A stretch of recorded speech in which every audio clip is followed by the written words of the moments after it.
Okay, so hello everyone, and welcome to the last presentation of the central room in SciSet. There's actually a person coming, we'll just wait that they can enter before starting. So for this last presentation, I'm very pleased to welcome to the stage Karim Baccar, who is a core network engineer at OQ Technology, which is a pioneering startup in 3GPP non-terrestrial network connectivity. So have a good presentation. So hello everyone, my name is Karim Baccar. I'm a core network engineer in OQ.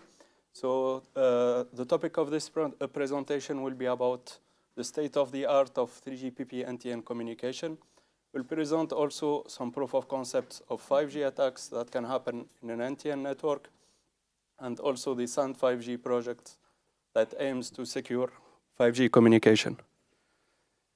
So my company, OQ Technology, is a low Earth orbit satellite operator. So we offer mostly machine-to-machine SATCOM communication. So it's for multiple industries such as energy, mining, logistics, maritime, and agriculture, mainly for IoT communication. So OQ was founded in 2016. We have our headquarter based in Luxembourg, Asia, and Greece. And we have about 10 satellites in orbit right now. OQ is also heavily involved in 3GPP. We have about 20 contributions made in the 3GPP standards, mostly for 5G and NB-IoT communication. OQ is also involved in the SAND5G consortium. So this project has been kickstarted in 2023, and OQ is part of it. So this project aims to secure 5G infrastructure around the world. So the SAND5G projects aim to develop a platform that can generate both technical and financial risk evaluation for national authorities and also for telecom providers. So the platform will provide ongoing monitoring 5G system, and it will be pretty similar to SCM, but designed for 5G networks. So let's move forward to the state of the art of 3GPP NTN communication. So the first release that have mentioned NTN communication in 3GPP was the release 17, and it was released in the first initial draft was in 2020, and it was finalized in 2022. So the first transparent architecture we have is the first NTN architecture in the standards, where we have still the Inode B on the ground, and the satellite basically acts as a bent pipe for all the user traffic. Moving forward with the release 19, which is not released yet, we have the Inode B on board of the satellite, and basically the satellite will be similar to a mobile base station. So for NTN communication, the 3GPP standard has seen a lot of changes, mostly in the Inode B and Gnode B side. So the Inode B and the Gnode B is the base station that is the front haul for any access to the network. So whether to send uplink or downlink paging messages. So NTN adaptations have been induced to the specification for designing the Gnode B.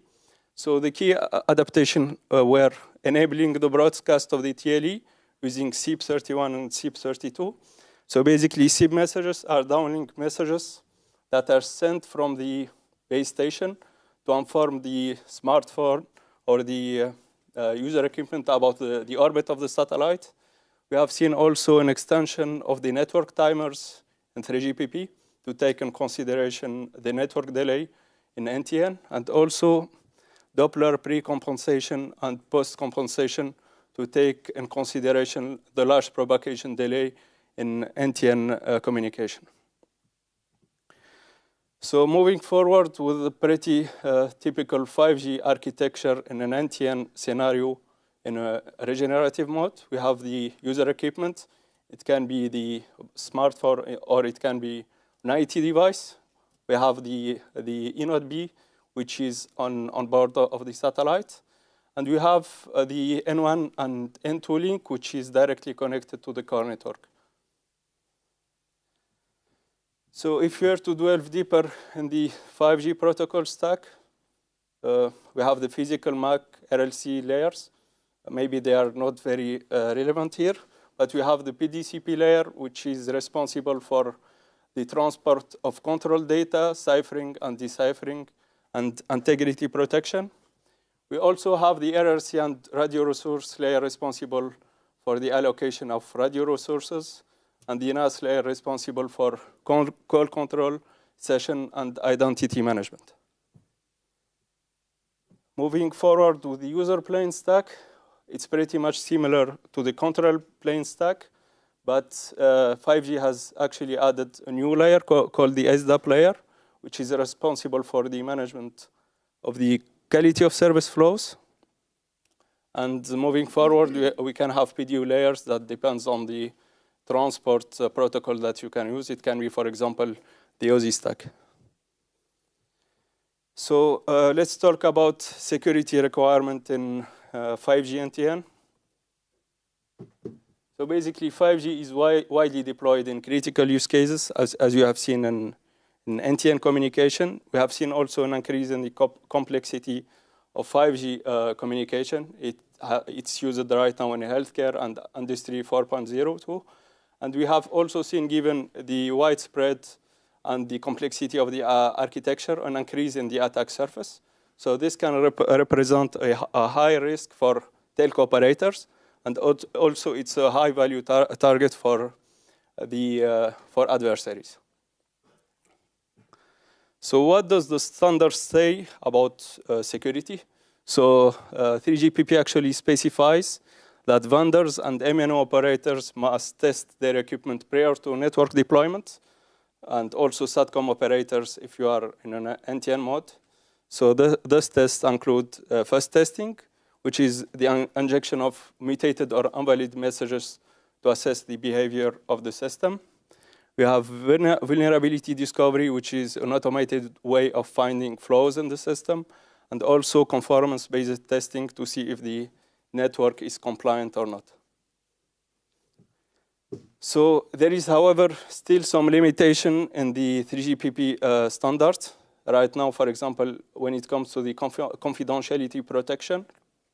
So citing 3GPP, confidentiality protection of the user data between the user equipment and the G-Node B is optional to use. Confidentiality protection of the RRC and NAS signaling messages, which are the last two protocols we have seen, is also optional to use. And confidentiality protection should be used whenever regulations permit. So basically, 3GPP says that it's up to the telco operators or the national authorities to whether implement confidentiality protection or not. So it's not an inherent feature in 3GPP. Also, it's pretty much similar in integrity protection, but in a lesser way. Integrity protection is also not optional between the UE and the G-Node B. And it's mandatory for some NAS and RRC messages, but this can be omitted during emergency sessions. So emergency sessions are basically when you call 911, but you don't have a service.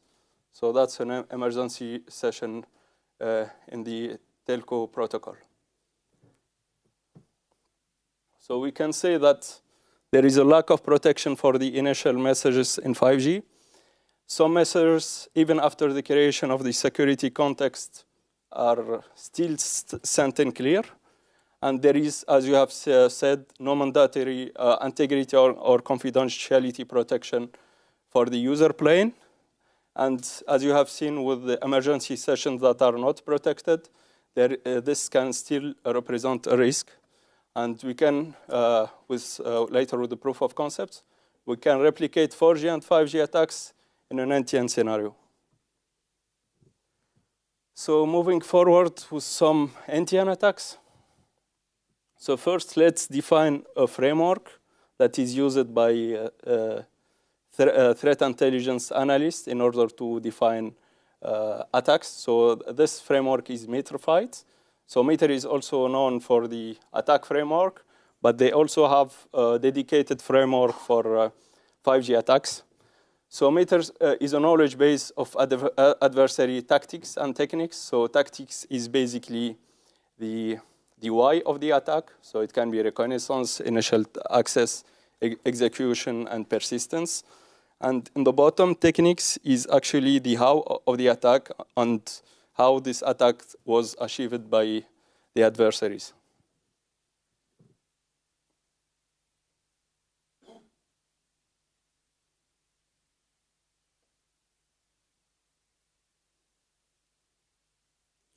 So moving forward to the first attack that was seen since 2G network. So this attack is called the RRC storm attack. So basically, given that, as you have said, that there is no mandatory protection mechanisms for the RRC layer, especially during the initial phase or prior to the establishment of the security context, adversaries can use this flow in order to flood the network with fake RRC connection and use all the pool of RRC sessions available in the base station. So an adversary with a modified new radio device, which can launch a denial of service attack against any commercial base station. Another attack that can target the privacy of users. So it uses the CSA RS messages.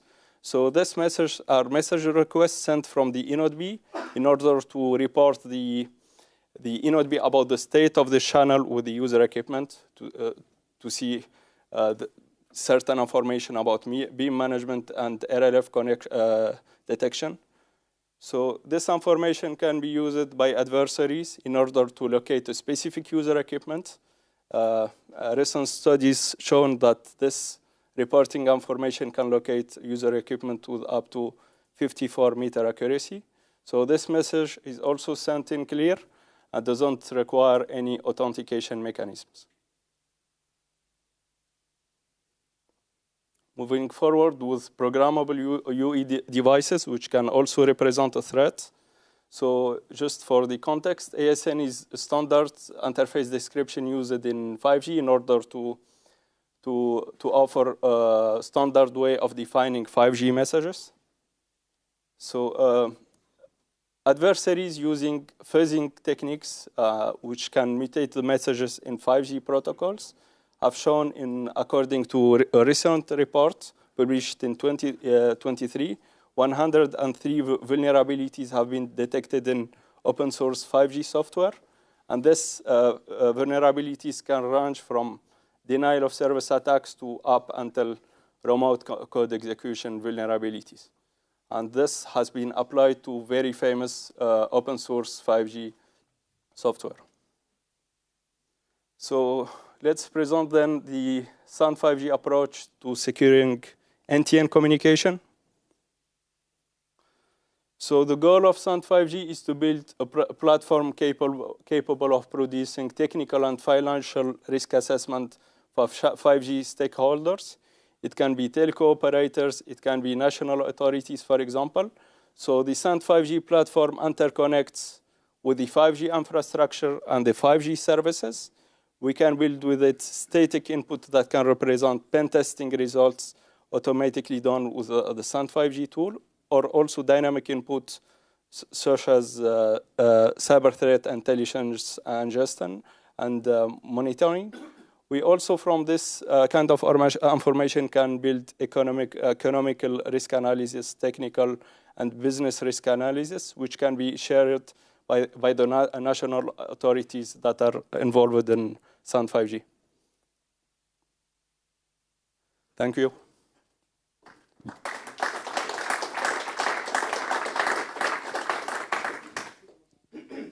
Thank you for the presentations. Are there any questions from the room?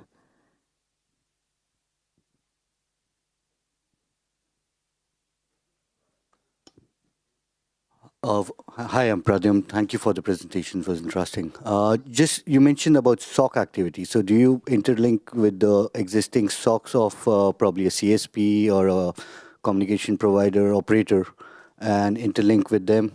Because if you look at NTN, would be linked with the existing infrastructure also. So is there a kind of security package you're working on? So the way we interconnect with SOC providers will be through cyber threat intelligence feeds. So basically, if you found a specific attack found on a specific telecom provider, we can share that specific feed with other cyber threat or SOC analysts. This feed can be based on MISP, for example. We directly interconnect with MISP, and we share any new vulnerabilities found in any telco operator.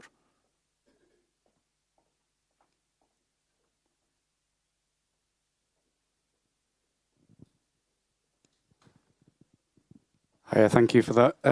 Is there a reason why 5G doesn't have native encryption and integrity controls, and why is it an optional function? Is there a reason why they did that? Is it to do with the release or something? Okay, that's a good question. Mainly because it depends on the quality of service requirement for certain devices. For example, if you talk about IT devices, we have a lot of constraints when it comes to power. And as you know, encryption and integrity protection can use a lot of power. That's why maybe in the 3GPP standard, they thought maybe you can make this optional. So it's up to depends on the type of the user equipment that we'll be using. We can enable or disable this protection mechanisms.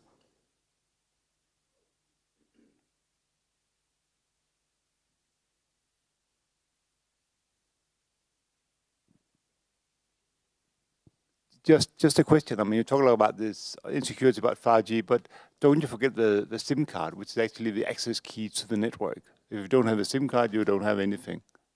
I mean, of course, you can make the denial of service text, but what else can you do? I didn't understand the question correctly. So without a SIM card, it's not possible to make. But if you take, for instance, the SIM card defined in for 5G, you have about 256 bits of encryption, encrypted data. So that's your key, which is pretty, I think, pretty well, so to say, pretty well protected. And I mean, if you don't have a SIM card into your device, you cannot connect to the network and use the network for services because the SIM card is access card, so to say. Of course, you can block the radio resources, yes, but as you cannot. I mean, I'm just trying to understand how you see these kind of attacks you're talking about. Okay, I see. So, for example, even if you don't have a SIM card, and the SIM card information comes in a later stage in the authentication flow of the 5G protocol. The initial flow will be just to grant radio resource for that specific user. And this doesn't require any information about the SIM card itself. So even if I remove the SIM card from my user equipment or device, I can still have radio access to the network itself. That's true, I won't have any service, but I'm still consuming resources from the network.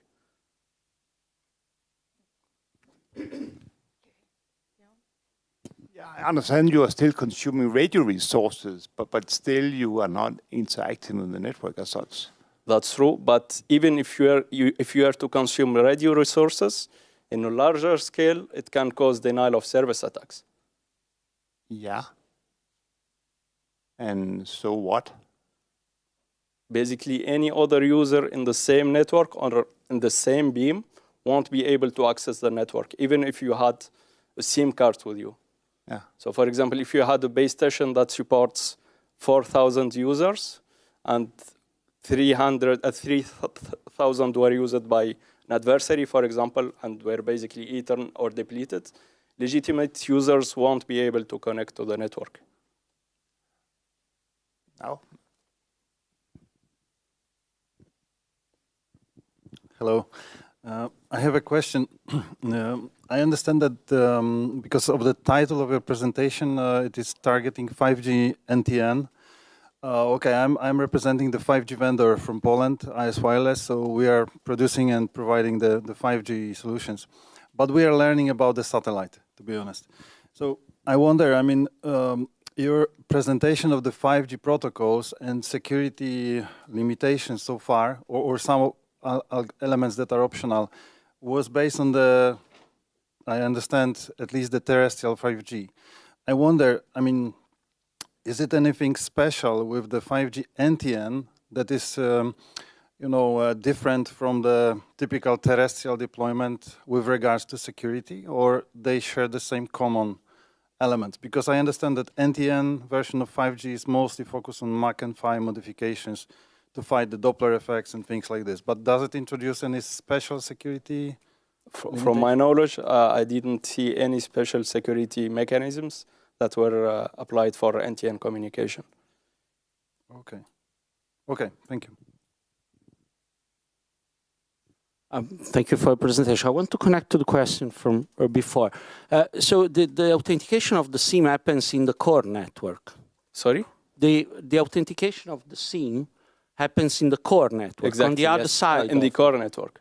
So for instance, we're also looking to constellation implementing 5G. Actually, unauthenticated data could travel across all the constellation until reaching the core network before getting authenticated. The user getting authenticated. Yes, right? In order for the user to get authenticated, it needs to access the core network itself. Exactly. So without that, there won't be any service to the user. So you don't get the service, but you can still inject data into the system. That's the...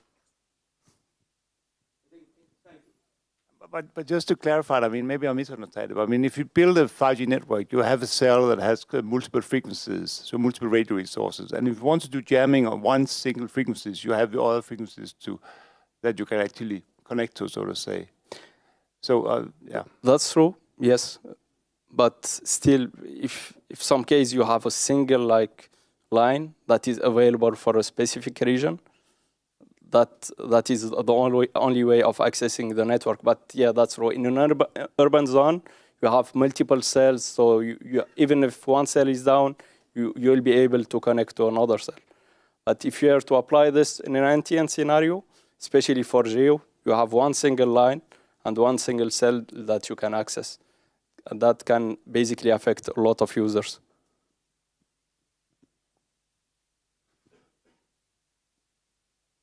Any other question?